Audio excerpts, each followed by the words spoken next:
Own brands ఏమున్నాయి తప్ప national international brands Andhra Pradesh live. వీళ్ళు ఓన్ బ్రాండ్స్. ఆ ఓన్ బ్రాండ్స్నే ఇక్కడ ప్రమోట్ చేసి ఏ బ్రాండ్ కావాలనో ఆ బ్రాండ్ అమ్మే పరిస్థితి వచ్చి దాన్ని లీగలైజ్ చేశారు. వ్యవస్థని షాపులు లీగలైజ్ చేశారు. ఇంకొక పక్కన ట్రాన్స్పోర్ట్ వీళ్ళ ఓన్ మనుషులు పెట్టుకొని వీళ్ళ ఓన్ మనుషులతో అమ్మించే పరిస్థితికి వచ్చారు.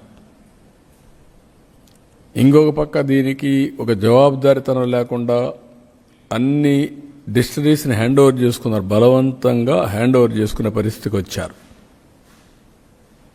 అంటే ఒక ఇల్లీగల్ నేర సామ్రాజ్యాన్ని క్రియేట్ చేసి అమ్మే పరిస్థితికి వచ్చారు. అది ఇవన్నీ చేసిన తర్వాత మేము వచ్చిన తర్వాత సిట్ వేసాం. సిట్ దాని పని అది చేస్తూ ఉంది. అయితే ఇక్కడికి వచ్చినప్పుడు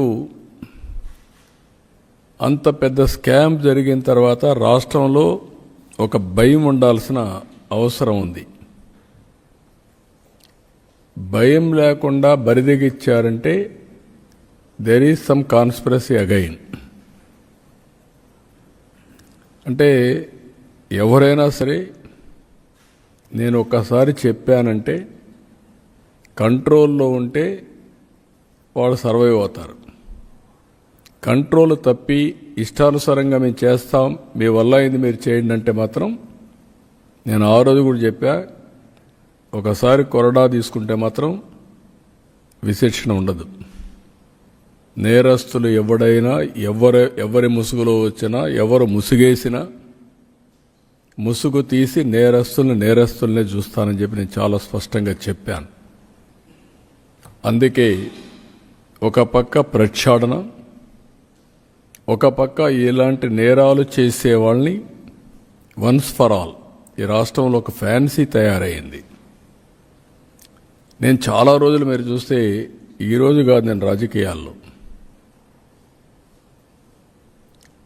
నిన్నటికి 15 సంవత్సరాలు నేను ముఖ్యమంత్రిగా కంప్లీట్ చేశాను. అరుదైన రికార్డు ఆంధ్రప్రదేశ్లో. ఒక 15 ఏళ్ళు అపోజిషన్గా ఉన్నా, 30 ఏళ్ళు ఒక పార్టీ అధ్యక్షుడిగా ఉన్నా. మా పార్టీనే అధికారంలో మీరు చూస్తే ఒక 22-23 సంవత్సరాలు ఉంది. ఇప్పటికి 22 ఏళ్ళ పైన ఉంది. ఇవన్నీ తెలిసిన ఎప్పుడూ చూడనటువంటి విపరీతమైన ధోరణి, విపరీతమైనటువంటి నేర చరిత్ర కలిగిన నాయకులు నేరాలు చేసి ఘోరాలు చేసి ఎదుటి వాళ్ళపైన గుడ్డగా కాల్చి ముఖానేసినట్టు ఎదుటి వాళ్ళపైన వేసి తప్పించుకోవాలని ప్రయత్నం చేస్తున్నారు. అయితే నేను వాళ్ళపైన ఏం చేయాలో చేస్తూనే వ్యవస్థను ప్రక్షాళన చేయడానికి ఎక్కడికక్కడ టోటల్గా ప్రక్షాళన చేసే బాధ్యత తీసుకొస్తాం. ఈరోజు దేశంలో అన్ని రాష్ట్రాలతో సమానంగా అన్ని రాష్ట్రాల కంటే మెరుగైనటువంటి ఆర్థిక ఏదైతే మద్యం విధానం తీసుకొచ్చాం. అన్ని రాష్ట్రాల్లో ఉండే విధానాలన్నీ స్టడీ చేశారు. స్టడీ చేసిన తర్వాత ఎక్కడెక్కడ బెస్ట్ ప్రాక్టీస్ ఉన్నాయి అవన్నీ కూడా తీసుకున్నారు. అంత మునుపు నైబరింగ్ స్టేట్స్ నుంచి మద్యం మన రాష్ట్రానికి వచ్చేది. దానికి కారణం ఇక్కడ నాణ్యత లేని మద్యం, విపరీతమైన ధరలు, కామన్ మ్యాన్ భరించలేని భారం అన్నీ కలిపి ఫైనల్గా వ్యవస్థ కూలిపోయే పరిస్థితికి వచ్చింది. కర్ణాటక నుంచి బార్డర్కి, తెలంగాణ నుంచి ఆ బార్డర్కి, తమిళనాడు నుంచి, ఒరిస్సా నుంచి, అన్ని రాష్ట్రాల నుంచి వచ్చి అక్కడ మద్యం, మిగిలింది ఇక్కడ ఇల్సిట్. ఇప్పుడు అన్నీ కూడా కంట్రోల్ చేశాం, బెస్ట్ పాలసీ ఇచ్చాం. ఇప్పటికే చాలా జిల్లాలని ఐడి ఫ్రీ డిస్ట్రిక్ట్స్గా కూడా డిక్లేర్ చేశాం. తొందరలో మిగిలినట్టు కూడా చేస్తాం. అది వచ్చినప్పుడు ఆల్వేస్ ఛాలెంజెస్ వస్తే డిపార్ట్మెంట్ రాటు తేలుతుంది. ఇప్పుడు దానికోసం నిన్న జరిగిన ఇది ఒకసారి మీ అందరికీ ఆలోచిస్తే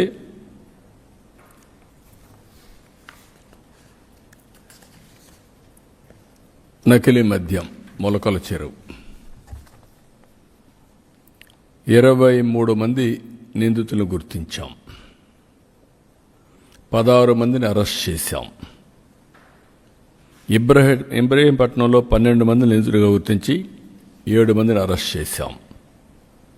4 పీటీ వారెంట్లు నమోదు చేశాం విదేశాల్లో ఉన్నారని. ప్రధాన నిందితుడు A1 జనార్దన్ ఇప్పటికే అరెస్ట్ అయ్యాడు. ఇవన్నీ కూడా చూసిన తర్వాత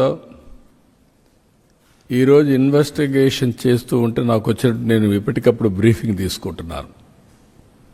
తప్పు చేసిన వాడు ఎవ్వడు కూడా తప్పించుకోవడానికి వీలు లేకుండా చేయడం కోసం డిపార్ట్మెంట్ అప్రమత్తం చేయడమే కాకుండా ఎక్కడెక్కడ సమస్యలుంటే అవన్నీ కూడా అనలైజ్ చేసుకొని నేను చెప్పాల్సి కూడా చెప్తున్నాను. ఎవరిని వదిలిపెట్టద్దండి.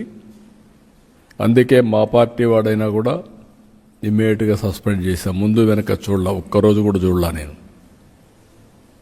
నేను ఒక్కరోజు కూడా చూడలేదు అంటే నేరస్తుల్ని ఎవరిని వదిలిపెట్టను అనేదానికి దానికి అర్థం.